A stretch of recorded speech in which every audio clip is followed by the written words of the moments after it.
अस्सलाम वालेकुम। टॉपिक है आज हमारा प्रोटीन्स। तो प्रोटीन्स जो है ये बहुत ही इम्पोर्टेंट जो है ना वो टॉपिक है, और इसके अलावा बहुत ही मज़े का टॉपिक भी है। जो प्रोटीन्स हैं कोई भी बॉडी देखे, कोई भी ऑर्गेनिज्म देखेंगे तो 50% जो ड्राई वेट होता है वो प्रोटीन्स पे मुश्तमिल होता है।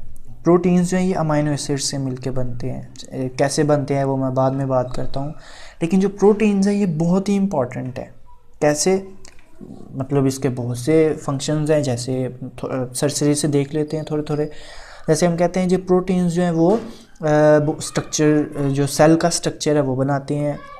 ऑक्सीजन कैरी करनी है ब्लड में, हीमोग्लोबिन जो है वो भी प्रोटीन है।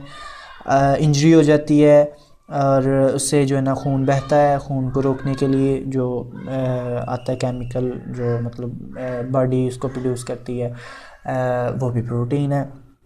उसके अलावा सेल डिवीजन होती है। सेल डिवीजन में जो क्रोमोसोम मूव करते हैं वो भी इसी वजह से होती हैं। बॉडी को डिफेंड करना है, बॉडी में कोई माइक्रो ऑर्गेनिजम्स चले गए हैं, पैथोजेंस चले गए हैं, उनको किल करना है ताकि बॉडी को कोई नुकसान ना पहुंचे, तो एंटीबॉडीज़ पैदा की जाती हैं बॉडी में। तो वो एंटीबॉडीज़ वो भी प्रोटीन है, वो हमारी बॉडी को डिफेंड करती हैं। और उसके अलावा बहुत से यूजेस है इसके। तो तकरीबन उसके अलावा एक और रह गया कि बॉडी में जो केमिकल रिएक्शंस होते हैं उनको फास्ट करना है, तो उसके लिए एंजाइम्स चाहिए हमें, क्योंकि एंजाइम्स जो बहुत इंपॉर्टेंट है। अगर एंजाइम्स नहीं होंगे तो रिएक्शंस जो है ना वो जल्दी नहीं होंगे, और अगर रिएक्शन जल्दी नहीं होंगे तो हमें एनर्जी जो है ना वो ठीक तरीके से नहीं मिल सकेगी। तो ये बहुत से यूजेस है। तो जो प्रोटीन्स हैं, हम कहते हैं कि प्रोटीन्स जो हैं ये अमाइनो एसिड्स से मिलके बनी होती हैं। अमाइनो एसिड्स जो हैं उनका जनरल फार्मूला अगर हम देखें तो उसका जनरल फार्मूला कुछ ये होता है। ये सेंटर में अल्फ़ा कार्बन होती है, इसके साथ जो है ना 4 वैलेंसी इसकी पूरी करनी है, तो इसके साथ ये इसका अमाइनो एसिड का जनरल फार्मूला है। ये कार्बोक्सिलिक ग्रुप है, ये अमाइनो ग्रुप है, हाइड्रोजन, और ये क्या है, ये वेरिएबल है, मतलब ये कोई भी वेरी कर सकता है। यहाँ पे हाइड्रोजन भी हो सकती है, यहाँ पे कोई भी अल्काइल ग्रुप हो सकता है, मतलब जैसे मिथाइल है, इथाइल है। इसके अलावा यहाँ पे कोई रिंग भी हो सकता है, मतलब कुछ भी हो सकता है। यहाँ पे आर की जगह ये आर ही बताता है कि जो अमाइनो एसिड है वो कौन सा होगा। तो अमाइनो एसिड वैसे तो बहुत ज़्यादा है, लेकिन जो प्रोटीन बनाने के लिए यूज़ करते हैं वो सिर्फ 25 है। 25 अमाइनो एसिड ऐसे हैं जो प्रोटीन बनाने में इस्तेमाल होते हैं, लेकिन इन 25 में से जो 20 हैं ये बहुत ही ज़्यादा यूज़ होते हैं। 25 जो हैं वो इस्तेमाल होते हैं, लेकिन उनमें से जो 20 हैं वो ज़्यादा यूज़ होते हैं। जो 5 बचते हैं वो भी यूज़ होते हैं, लेकिन वो थोड़े कम होते हैं। अब जो प्रोटीन्स हैं वो कैसे बनती हैं, जो अमाइनो एसिड्स हैं, अगर ये एक अमाइनो एसिड है, ये इसके साथ दूसरा अमाइनो एसिड, ये तीसरा, इस तरह जो चेन ऑफ अमाइनो एसिड है, मतलब आप कह सकते हैं कि प्रोटीन्स क्या हैं, ये चेन्स ऑफ अमाइनो एसिड्स हैं। चेन्स ऑफ अमाइनो एसिड्स, ये अगर ये चेन है तो ये आप इसको प्रोटीन कह सकते हैं। लेकिन चेन की लेंथ भी जो है ना वो भी हमें देखनी पड़ती है कि कितनी अमाइनो एसिड की इतनी लेंथ होगी तो उसको हम प्रोटीन बोलेंगे, अगर उसकी लेंथ कम होगी तो उसको हम प्रोटीन नहीं बोल सकते। अब ये जो अमाइनो एसिड हैं ये एक दूसरे से मिलेंगे तो चेन बनेगी। तो ये जो मिलते हैं ये आपस में जो बॉन्ड बनाते हैं अमाइनो एसिड, इस बॉन्ड को हम बोलते हैं, ये क्या है, ये पेप्टाइड बॉन्ड है। अगर अमाइनो एसिड की अगर हम एग्जांपल देखें तो इसमें हम देखते हैं अमाइनो एसिड के एग्जांपल्स में, जैसे आ जाता है हमारे पास जो मैंने अभी लिखा था इसका जनरल फार्मूला RH, यहाँ पे कार्बोक्सिलिक ग्रुप, यहाँ पे अमाइनो ग्रुप। इस R की वजह से जो है ना ये अमाइनो एसिड चेंज, अगर इस R की जगह H होगा तो उसको हम बोलेंगे वो क्या है, ग्लाइसिन।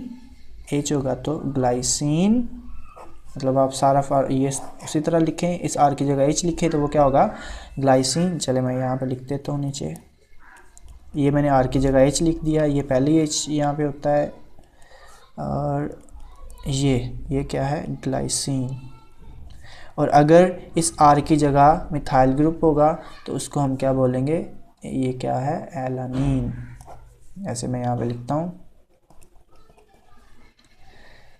CH3 लिख दिया मैंने R की जगह, NH2। तो ये क्या है, ये है हमारा एलानीन। अब ये अमाइनो एसिड्स हैं हमारे पास। अब ये जो अमाइनो एसिड्स हैं ये आपस में मिलेंगे तो चेन बनेगी। तो अब ये कैसे मिलते हैं वो भी मैं बताता हूँ, मतलब पेप्टाइड बॉन्ड बनाने के लिए। तो ये कैसे मिलते हैं, यहाँ से हाइड्रोजन और यहाँ से OH ग्रुप, ये आपस में यहाँ से क्या होगा, ये वाटर की फॉर्म में यहाँ से रिलीज़ हो जाएगा। तो यहाँ पे बॉन्ड बनेगा। कैसे बनेगा ये बॉन्ड, कार्बन, मैं ये दोबारा से लिखता हूँ यहाँ पे, NH2 hydrogen hydrogen, carbon double bond oxygen. तो ये इस तरह होगा कि ये उसी तरह स्ट्रक्चर लिखें इसकी, ये सेम उसी तरह। ये जो एक ऑक्सीजन बची है ये कार्बन डबल बॉन्ड ऑक्सीजन, ये मैंने इसको ऊपर को लिख दिया है।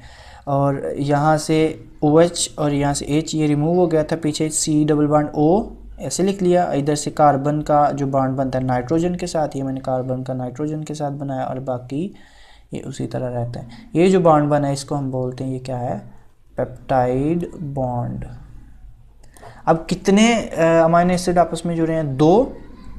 तो ये जो पेप्टाइड, ये जो एक हमारे पास कंपाउंड बना है इसको हम बोलेंगे ये क्या है, डाइपेप्टाइड है। ये क्या है, एक डाइपेप्टाइड है। अब ये चेन जो है ना ये इससे मज़ीद बड़ी भी हो सकती है। वो कैसे हो सकती है, सोचें ज़रा, कैसे हो सकती है? क्या यहाँ पे मज़ीद अमाइनो एसिड लग सकते हैं इसके साथ चेन बनाने के लिए? बिल्कुल लग सकती है। कैसे, अब इसका अमाइनो एसिड यहाँ पे मौजूद, अमाइनो ग्रुप मौजूद है ना, अब इसके साथ यहाँ पे एक और जो है ना वो अमाइनो एसिड आएगा। फॉर एग्जांपल यही है, तो ये क्या होगा, इस वो अपना COH ग्रुप इस तरफ करेगा, एक हाइड्रोजन यहाँ से उतरेगी और एक OH यहाँ से।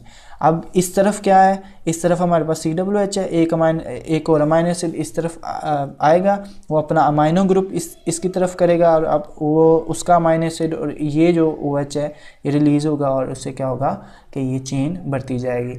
इस तरफ जो है ना आपके पास COH आता जाएगा, लगाते जाए, और इस तरफ इस साइड पे जो है ना वो आपका क्या आता जाएगा, अमाइनो ग्रुप बचता जाएगा, और ये चेन जो है ना ये लंबी होती जाएगी।